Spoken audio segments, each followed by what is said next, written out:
Asthma বা হাঁপানি এমন পেশেন্ট আমাদের পরিবারে বা আশেপাশে অনেকেরই আছে। অ্যাজমা রোগীরা জানে যে আসলে শ্বাস নেওয়াটা এটি কত বড় একটি নিয়ামত। কেননা যখন অ্যাজমা অ্যাটাক হয় তখন তাদের শ্বাসনালী এটি বন্ধ হয়ে যায় এবং পর্যাপ্ত পরিমাণ অক্সিজেন গ্রহণ করতে পারে না, যার ফলে শ্বাসকষ্ট দেখা দেয়। চলুন আজকে আমরা একে একে জেনে আসি আসলে অ্যাজমাটা কি, এর মূল কারণই বা কি, এবং অ্যাজমা রোগীরা কিভাবে এই অ্যাজমা অ্যাটাক থেকে নিজেদের রক্ষা করতে পারবে। এর পাশাপাশি যদি কোনো কারণে সিভিয়ার কন্ডিশন বা life threatening condition asthma attack হয় কোনো পেশেন্টের, সেক্ষেত্রে আমরা পরিবারের লোক বা আশেপাশের লোক কিভাবে তার সাপোর্ট দিতে পারি এবং তার জীবন রক্ষা করতে পারি। চলুন একে একে আমরা সবগুলো সম্পর্কে জানার চেষ্টা করি। এট ফার্স্ট আমরা জানি অ্যাজমাটা কি। অ্যাজমা হলো এমন একটা কন্ডিশন যখন আমাদের ফুসফুসের মাঝে যে শ্বাসনালী আছে এটা সংবেদনশীলতার কারণে এই শ্বাসনালীটা সংকুচিত হয়ে যায় এবং মিউকাস বা শ্লেষ্মা দ্বারা পরিপূর্ণ হয়ে যায়। এর ফলস্বরূপ আমাদের বাতাস ভিতরে ঢুকতে এবং বার হইতে বাধা পায় এবং আমরা দেখতে পাই শ্বাসকষ্ট হয়। এই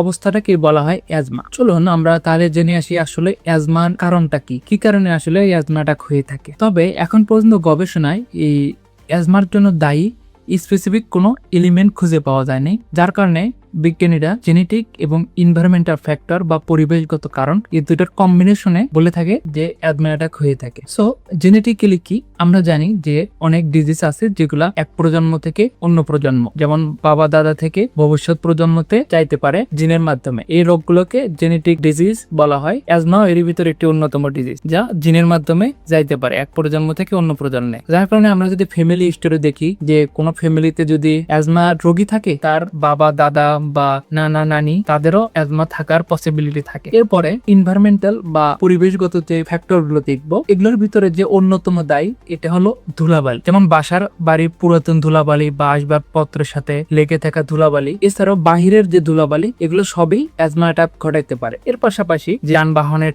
কালো ধোঁয়া বা বিষাক্ত ধোঁয়া বা কোনো কলকারখানা বা ফ্যাক্টরির ধোঁয়া, এগুলাও এই অ্যাজমা অ্যাটাকের জন্য দায়ী একটা ফ্যাক্টর। এর পাশাপাশি আমরা অনেকে যারা আছি যারা পেট এনিমেল পালতে পছন্দ করি, যেমন বিড়াল, কুকুর বা খরগোশ, এমন টাইপ এনিমেল, বা তাদের পশম বা তাদের চামড়ার থেকেও এই অ্যাজমা হইতে পারে। এই জন্য যারা অ্যাজমা রোগী আছে তাদের সাবধান হওয়া উচিত। এর পরবর্তীতে আরো আছে একটি ইম্পর্টেন্ট ফ্যাক্টর, পারফিউম। অনেক রোগী আছে যাদের পারফিউমে অ্যাজমা অ্যাটাক হইতে পারে। সো পারফিউম বাছাইয়ের ক্ষেত্রে বা অ্যাজমা রোগীদের আশেপাশে পারফিউম ইউজ না করে উত্তম। এর পরবর্তীতে আমরা আরো জানি যে কিছু খাবার, অনেক খাবার আছে, যেমন অনেক খাবারের মাধ্যমে অনেকে অ্যালার্জি হইতে পারে, সেম ভাবে কিছু খাবারের মাধ্যমে অনেকে অ্যাজমা অ্যাটাক হইতে পারে। সো অ্যাজমা রোগীদের অবশ্যই সচেতন হওয়া উচিত এবং তাদের আইডেন্টিফাই করা উচিত যে কোন কোন খাবারগুলো কারণে তাদের অ্যাজমা অ্যাটাক হয়েছিল পূর্বে এবং ভবিষ্যতে এই খাবারগুলো অ্যাভয়েড করতে হবে। আর একটা গুরুত্বপূর্ণ বিষয় হলো ঠান্ডা লাগা এবং ঠান্ডা বাতাস। যখন কোনো অ্যাজমা রোগী ঠান্ডা বা সর্দি লাগে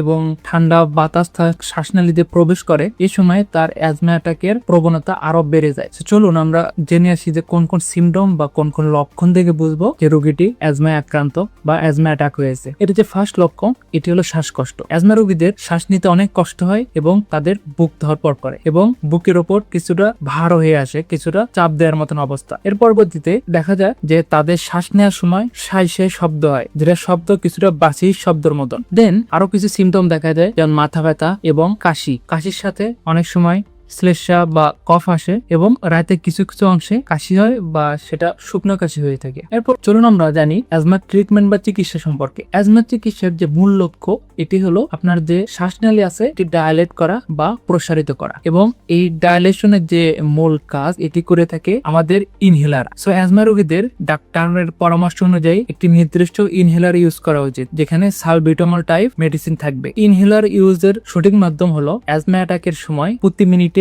এক পাফ করে নিতে হবে এবং ওয়েট করতে হবে। এভাবে প্রতি মিনিটে এক পাফ করে নেবেন যতক্ষণ না পর্যন্ত সুস্থ হচ্ছেন। কিন্তু অনেক সময় দেখা যায় এই ইনহেলার খুব একটা কার্যকর হয় না। এই ক্ষেত্রে সবচেয়ে একটি ভালো মাধ্যম হলো নেবুলাইজার। তো নেবুলাইজারের মাধ্যমে আপনি এই মেডিসিন গুলো নিতে পারেন, যেটা আপনার শ্বাসনালী অতি তাড়াতাড়ি আবার প্রসারিত করবে। এবং আরো অনেক কন্ডিশন আছে, একটি সিভিয়ার কন্ডিশন, যখন দেখা যায় যে নেবুলাইজার ইনহেলার কোনোটাই কার্যকর না। এমনকি রোগীর দেখা যায় যে সিভিয়ার অ্যাজমা অ্যাটাকের কারণে তার ব্রেথিং এবং পালস দুটি বন্ধ হয়ে যায়। সেক্ষেত্রে কি করবে? এটি একটি মারাত্মক ঝুঁকিপূর্ণ কন্ডিশন, যার অল্প কিছু সময়ের মাধ্যমে আপনার রোগীরে বাঁচাইতে হবে সঠিক চিকিৎসার মাধ্যমে। এখন আপনি যখন এমন কন্ডিশন দেখবেন যে রোগীর পালস এবং ব্রিথিং দুটি পুরোপুরি বন্ধ, সেক্ষেত্রে যত দ্রুত সম্ভব একটি অ্যাম্বুলেন্স কল করে রোগীরে সিপিআর দেওয়া শুরু করতে হবে। এবং সিপিআর সম্পর্কে আমি অন্য আরেকটি ভিডিওতে বলেছি, ওখান থেকে সিপিআর দেওয়ার সঠিক নিয়ম শিখে নেবেন এবং সিপিআর দিতে দিতে রোগীরে যত দ্রুত সম্ভব নিকটবর্তী হসপিটালে নিয়ে যেতে হবে। এবং এখানে হসপিটালের ডক্টররা রোগীরে অক্সিজেন থেরাপি এবং ইপিনেফ্রিন সহ অন্যান্য যাবতীয় চিকিৎসার মাধ্যমে রোগীর জীবন রক্ষা করতে পারে। সো আমাদের জানা উচিত এখন যে কোন কন্ডিশনে রোগীদের সাথে কেমন আচরণ করতে হবে। যেমন মাইল্ড অ্যাটাকের ক্ষেত্রে আমরা নর্মালি ইনহেলার ইউজ করতে পারি, এবং আমরা যদি মডারেট অ্যাটাক হয় এক্ষেত্রে নেবুলাইজারের মাধ্যমে মেডিসিন দিতে পারি, এবং সিভিয়ার কন্ডিশনে যত দ্রুত সম্ভব হসপিটালে নিয়ে যেতে হবে। তো আজকে এই পর্যন্তই, সবার জন্য শুভকামনা রইল। আল্লাহ হাফিজ।